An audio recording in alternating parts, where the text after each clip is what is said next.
ఇందుమతి భర్తని అంత చనువుగా నందు అని సంబోధించడం కమల దృష్టిని దాటిపోలేదు. ఏమిటండి ఆమె మిమ్మల్ని అంత చనువుగా పిలుస్తోంది? మీకు బాగా క్లోజ్ ఫ్రెండా? నాకెప్పుడు చెప్పనే లేదు. ఉట్టిగా తెలుసన్నారు అంతే కమల క్యాజువల్ గా అంది. నందగోపాల్ ఇబ్బందిగా కదులుతూ, సర్లేవే ఆవిడేదో పెద్ద డాక్టరు, నన్ను పేరు పెట్టి పిలవకూడదా ఏంటి? అంత క్లోజ్ ఏం కాదు వడివడిగా చెప్పి డాక్టర్ రిపోర్ట్ రావడంతో మొత్తం అందరి కాన్సన్ట్రేషన్ అటు మారిపోయింది. 4 రోజుల తర్వాత ఇలా అందరం కలవడం నాకు చాలా హ్యాపీగా ఉంది. బిస్కెట్లు తింటూ అన్నది ఇందుమతి. పాప ఇష్యూ తర్వాత కమల ఇందుమతి బాగా కలిసిపోయారు. పాప కూడా ఇందుమతితో హ్యాపీగానే ఉంది. ఆ రోజు వర్షం మొదలైంది. ఎవరినో కలవడానికి రైల్వే స్టేషన్కి వెళ్లిన కమలకి ట్రైన్ దిగుతూ ఎదురైంది ఇందుమతి. వెంటనే ఎదురెళ్లి పలకరించింది. ఏదో సెమినార్ నిమిత్తం హైదరాబాద్ వెళ్ళొస్తున్న డాక్టర్ ఇందుమతి కమలని గుర్తుపట్టి సాదరంగా ఇంటికి ఆహ్వానించింది. ఆమె కారులోనే ఇంటికి చేరుకున్నారు అందరూ. ఇందుమతి ఇల్లు చేరేసరికి బాగా వాన ఎక్కువైంది. పాపకి మళ్లీ ఏమన్నా అవుతుందేమోనని ఇందుమతే కమలను ఆపేసింది. నందగోపాల్కి ఫోన్ చేసింది. హలో నందు, ఓసారి ఇంటికి వస్తావా? నీకు ప్లెజెంట్ సర్ప్రైజ్ ఇస్తా, వస్తావు మరి? అరే మరి ఏంటో నువ్వు?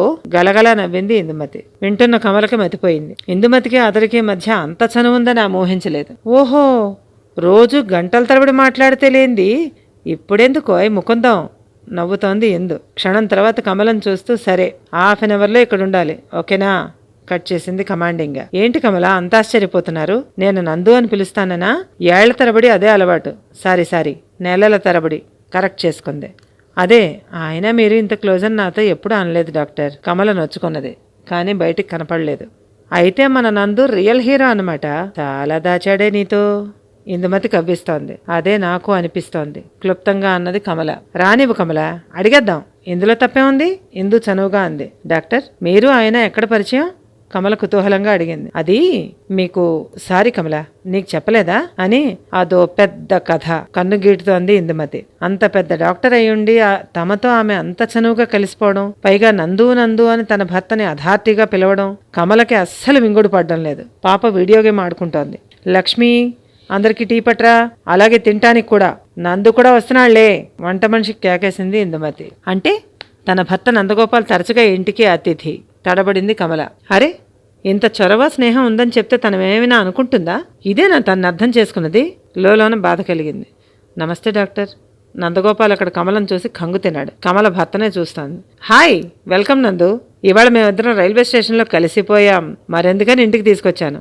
పాప డబుల్ ఓకే, నువ్వు వస్తే కలిసి తీసుకెళ్తావని రమ్మన్నాను, డాక్టర్ ఇందుమతి చెప్తాంది. నందగోపాల్కి ఏమీ వినబడడం లేదు.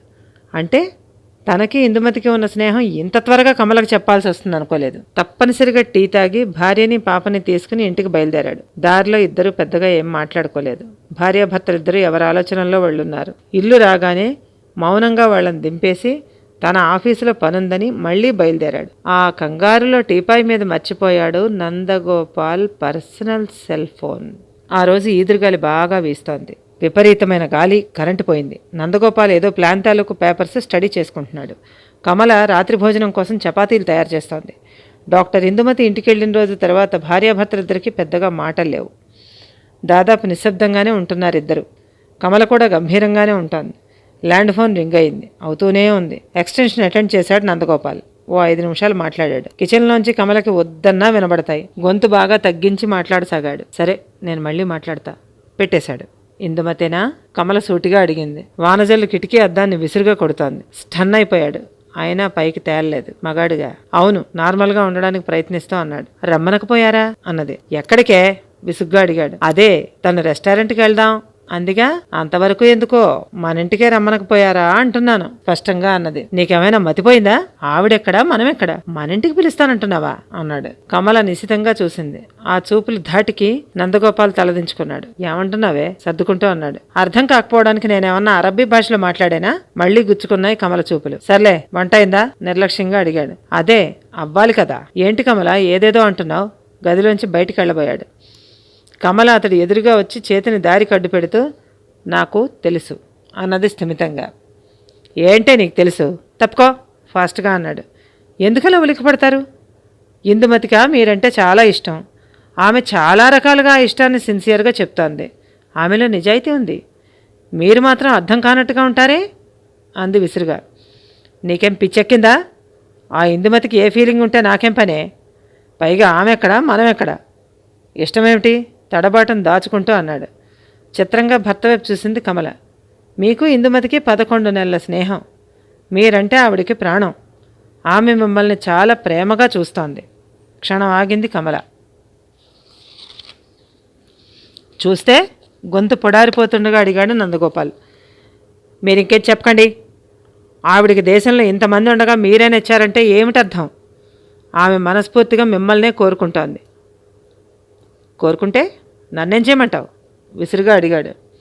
ఏమీ చేయనవసరం లేదు. కాస్త ప్రేమను పంచండి, అభిమానంగా మాట్లాడండి. నన్ను ఎలా చూస్తారో ఆమెని అలాగే చూడండి. అందులో మీకొచ్చే నష్టం ఏమిటి? మాట్లాడుతున్నది కమలేనా? కొంపదీసి ఈ కథకి డౌట్ వచ్చిందా? నందగోపాల్ అనుకున్నాడు. ఏమిటే అంటున్నావు? నెమ్మదిగా అడిగాడు. ఆ ఇందుమతిని డిన్నర్కి పిలవండి. కాదు, మీరే వెళ్ళి తీసుకురండి. అంతా కలిసి భోజనం చేద్దాం, స్థిరంగా అన్నది కమల. అప్పటికే పోర్టికోలో నెమ్మదిగా కారాపి లోపలికొచ్చిన డాక్టర్ ఇందుమతి కమలని తదేకంగా చూస్తోంది. అరే మేడం, మీరే వచ్చారు? ఇప్పుడే మా కమల అంటోంది మిమ్మల్ని డిన్నర్కి పిలవమని. సర్దుకుంటూ అన్నాడు నందగోపాల్. కమల భర్త కేసు చూసింది. నందు, రావచ్చా? సర్కాస్టిక్గా అడిగింది ఇందుమతి. అరెరే, రండి మేడం, ఇది మీ ఇల్లు, మీరెప్పుడైనా రావచ్చు నవ్వుతూ అన్నాడు. రావాలంటే ఈ రోజు నుండి నన్ను మీరు, మేడం, అది ఇది అనకండి, బదులుగా అంది ఇందుమతి. ఆమె ముఖంలో ప్రశ్నలు. ప్లేట్లు సర్ది వచ్చింది కమల. ముందు రెండిందు, అందరూ డిన్నర్ చేద్దాం. ఆ రోజు మీరు పాపని ట్రీట్ చేసి కాపాడారు. మా ఫ్యామిలీకి ఎన్నో విధాలుగా సపోర్ట్ చేస్తున్నారు. ఈయనకి బిజినెస్ పరంగా కూడా సపోర్ట్ చేస్తున్నారు. నన్ను కూడా ఎంతో అభిమానంగా చూస్తున్నారు. మీరు మాకు పరాయి వాళ్ళు ఎలా అవుతారు? నిజాయితీగా ప్లేట్లో చపాతీలు సర్దుతూ అన్నది కమల. అవును మేడం, మా కమల చెప్పింది నిజమే కదా. మీరు మా కుటుంబమే, ఫ్రీగా ఉండండి, ప్రోత్సహిస్తూ అన్నాడు నందగోపాల్. ఆమె కాస్త ఆనందంగా కనబడింది, కానీ మాట పెగల్లేదు. కమల అని మాత్రం అనగలిగింది. కమల ముఖం ప్రశాంతంగా ఉంది. గాలి వాన విసిరి ఎక్కువైంది. ముగ్గురు భోజనాలు చేశారు. తీరిగ్గా ఒక్కపలుకుల డబ్బా తెచ్చి ఇందుమతి చేతిలో పెట్టింది కమల. రెండో చేత్తో కార్డు సైజు ఫోటో ఆల్బం ఇందుమతికి అందించింది. అంతే, అప్రతిభురాలైపోయింది ఇందుమతి. నోట మాట రాలేదు. ఆ ఆల్బం నందగోపాల్ జీవితంలో ఎన్నడూ అంత ఆశ్చర్యపోలేదు. దాదాపు గంట తర్వాత. ఇంకా దాచటం ఎందుకిందు? ఈయన మీద నువ్వు ప్రాణమే పెట్టుకున్నావు. ఎలా కలిశారో, ఎందుకు కలిశామో ఎవ్వరికీ తెలీదు. కానీ మీ పరిచయంతో కొన్నాళ్లుగా ఈయనలోని మార్పు, ఆనందము చాలా కాలంగా చూస్తున్నాను. అయినా ఈయన ఫోన్లో అర్ధరాత్రి దాకా మాట్లాడటం, తల కింద ఫోన్ పెట్టుకుని పడుకోవటం, ఛార్జింగ్ కూడా నాకు కనపడకుండా పెట్టడం అన్నీ చూస్తున్నాను. పాప నేను మీ ఇంటికొచ్చిన రోజు ఈ ఆల్బం పాప ఆడుకుంటూ తన బ్యాగ్లో పెట్టుకుంది. యథాలాపంగా దాన్ని నేను చూశాను. పాప హాస్పిటల్లో ఉన్న రోజు మీ ఇద్దరి చనువు చూశాను. ఈ ఆల్బంతో పాటు ఆయన పర్సనల్ సెల్ ఫోన్ కూడా చూశాను. ఆ సెల్ నిండా నీ ఫోటోలే, కాల్ రిజిస్టర్ నిండా నీ నెంబరే నిండిపోయింది. ఇంకేం కావాలి? ఎవరు నాకు చెప్పాలి? ఏమి దుమతి, నేను ఆడదాన్ని కానా? ఇక్కడ నాకెవ్వరూ ఏమీ చెప్పక్కర్లేదు. ఇదిగో ఈయంతో నాకు 10 ఏళ్ల సావాసం. కానీ ఆడదానిగా నా వయస్సు 35 ఏళ్ళు ఇందుమతి. సాటి ఆడదాని బాధ ఆ మాత్రం అర్థం చేసుకోలేనా? నిన్ను, నీ ప్రేమని పొందేందుకు నువ్వే కావాలనుకుంటే ఏ మగాడైనా ఎగిరి గంతేసి పాదాక్రాంతుడవుతాడు. కాదంటావా? అంత అందగత్తివి, చదువు, వృత్తి, భర్త అన్నీ ఉన్న నువ్వు ఆయన్ని ఇంత ఆరాధిస్తున్నావంటే నీ పరిస్థితి ఏంటో తెలుసుకోలేనా? నేను చదువుకున్నానిందు, అందుకే నువ్వు నాకు తోబుట్టువు లాంటి దానివి. నీ స్టేటస్, డబ్బు, పేరు అన్నీ వదిలేసి, నీ ఇమేజ్ వదిలేసి, రేపు ఈ గొడవ బయటకు వస్తే నీ పరువు ఏమవుతుందో అది కూడా వదిలేసి ఈయన కోసం ఇంత నిజాయితీగా మనసు పడ్డావంటే ఈయనేమంత ప్రత్యేకత గలవాడని? ఈయనలో ఏం నచ్చావో? నన్ను కాదని ఎప్పుడూ ఆలోచించలేదు నువ్వు. ఎందుకంటే నీలో కపటం లేదు ఇందుమతి, ప్రేమే ఉంది. నేను అర్థం చేసుకున్నాను. కమల వాక్ప్రవాహం ఆగింది. ఏమండి, ఇలా రండి, భర్తని ఆదేశించింది. బొమ్మలా నడిచొచ్చాడు నందగోపాల్. ఈమె కమల. కమలలో ఇంత విశ్లేషణ, ఇంత అర్థం చేసుకోగల వ్యక్తిత్వమునా? నిజమే, ఇందుమతితో సమస్త సౌఖ్యాల్ని పొందాడు తను. కమల ఎలా రిసీవ్ చేసుకుంటుందా అని బయట పెట్టలేదు. అయినా ఎప్పటికీ పెట్టలేడు కూడా. మరి ఇదెలా సంభవం? ఏమిటండి ఆ పరాకు? కసిరింది కమల. నిరుత్తర్రాలైపోయింది ఇందుమతి.